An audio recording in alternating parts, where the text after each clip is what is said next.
Hey everyone, I'm here at Rutronik Racing in the workshop. We're trying to create some cool content for you guys. The last few weeks have been very difficult for the whole team, so we're here and we're going to shoot something interesting. We're going to talk today about 24 hours of Nürburgring, 24-hour races in general, and how basically the weekend is structured and how I see it from the driver perspective.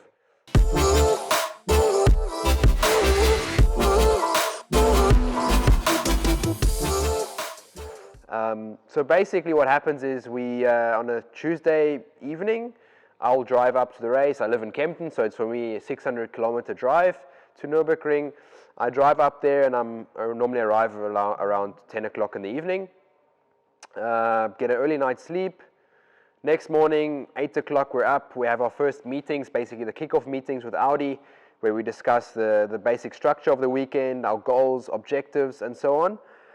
And then we go straight into all the media activities. Obviously, on such a big weekend, it's really important for the manufacturers. They really use it as a marketing activity, so we spend a lot of time with the media, with our press candidates to promote the event, promote Audi. And that's basically the majority of the stuff we do on Wednesday. So once we finished all of the media activities in the morning, afternoon, we're already starting to talk to our engineers. We start to discuss some strategy for the first practice sessions, which normally will start on a Thursday. Things we discuss is basically which drivers will drive each session. Each driver has a set structure of what test points they have, what things they will test during the sessions. Thursday evening, then we have what's called night practice. So the Thursday evening runs quite long. So as a driver, you're always trying to stay fresh during the week.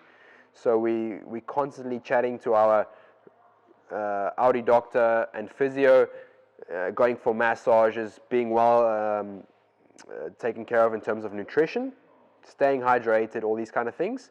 So night practice normally runs till about 11:30. So as a driver, you try and really do your job in the session, give your feedback, and try and go straight to the hotel as soon as possible. You try and save as much time and energy during the whole build up to the race. Friday is also quite important because that's where the qualifying session carries on in the morning, Friday morning, and then we go into the pole shootout in the afternoon, which obviously determines where you start on the grid. The day itself is not that busy because you only have those two sessions, which are basically in total about 1.5 hours of running. So most of the day you're hanging around, which is a little bit annoying for a race driver, but nonetheless important. And then Friday night, you really try and go to bed super early. For all the mechanics, they obviously have to rebuild the whole car before the 24-hour race. The car gets completely rebuilt, all new parts, gearbox, all these kind of parts are done completely new for the race. And then Saturday morning, basically the mechanics are already up from 7 in the morning, and they have to be up until the end of the race. So the mechanics are up for about 36 hours straight during a 24-hour race. For the drivers, we're lucky enough that we can sleep until about 11 o'clock. We really try to stretch that sleep in on Saturday morning. And then around 12 o'clock, that's basically when the whole grid formations and all that stuff is starting to build up. You have the big Startaufstellung or the grid presentation where everybody's on the grid. This lasts for about an hour and a half. And then the race starts. And once the race starts, it's you get into your rhythm as a driver. Obviously, it's very exhausting because we have 2 to 3 stints at a time. So we can go double stint, triple stint at Nürburgring. Nürburgring is, for me, not so physically demanding. It's more mentally because you have to focus so much on the traffic. There's so many cars with different kinds of speeds, driver experiences. There's gentleman drivers, pro drivers. So you never really know who you're driving with. So as a driver, you have to be super focused all the time. The most mistakes actually happen at night. So once the race goes into the night, early morning, that's obviously when everybody's tired, and that's really when you have to focus the most because that's when everybody starts to make mistakes, that's when crashes happen. And once you've kind of survived the late evening, early morning stints, you know you're kind of like on the home stretch, you're on the home run. So if you've made it till about 9 o'clock in the morning, you kind of like know, okay, we're going to go to the finish now and then it's time to push. If you're still in the fight for the lead of the race, obviously the motivation just keeps you going. I mean, you're basically running on adrenaline. You don't really feel tired. You just keep running on that motivation of trying to win the race. Whereas if you're not really in the fight for the win anymore, then obviously you start to feel obviously that you're tired, you're mentally drained.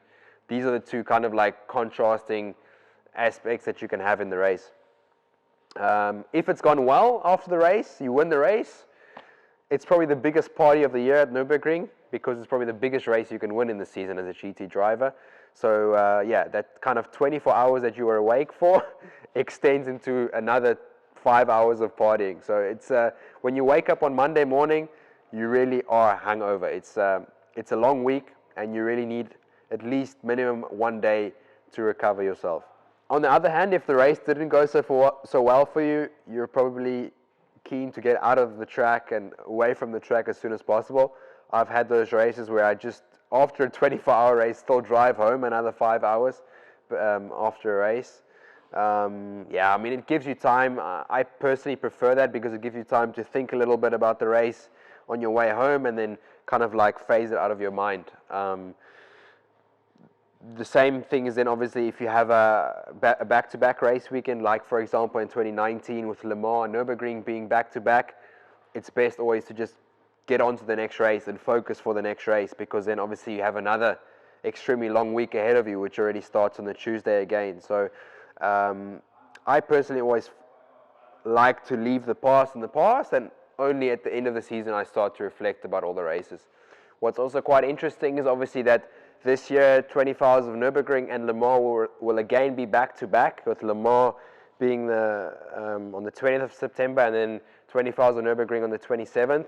So that's again a challenge for the drivers. I think this year, especially with the season starting so late, I think a lot of the races are going to be very compact, and it's going to be a very tight schedule. So I think a lot of the drivers are going to be super, let's say, fatigued by the end of the season, because it can be for some GT drivers that they have 10 to 12 race weekends in a row. So yeah, I know how it feels to do 5 to 6 race weekends in a row. So if we have to do then 10 or 12 in a row, I think by the end of it, all the drivers are going to be completely done. So it'll be interesting to see. And definitely, I think now it's very important for all the drivers to prepare mentally and physically for that, to really make sure now the time when we have to train, we really use that time, so that when it comes later in the season, we need to use that energy, we have it in the pocket. So as you all know, 24 Hours of Nürburgring is probably my favorite race of the year. It's a place I love driving at. It's a place I've had one of my most special memories in my career. I always love watching onboards. So if you guys actually want to see an onboard and see me commentating one lap at the 24 Hours of Nürburgring, let us know in the comments, and we'll cut the video for you and upload it in the next few weeks.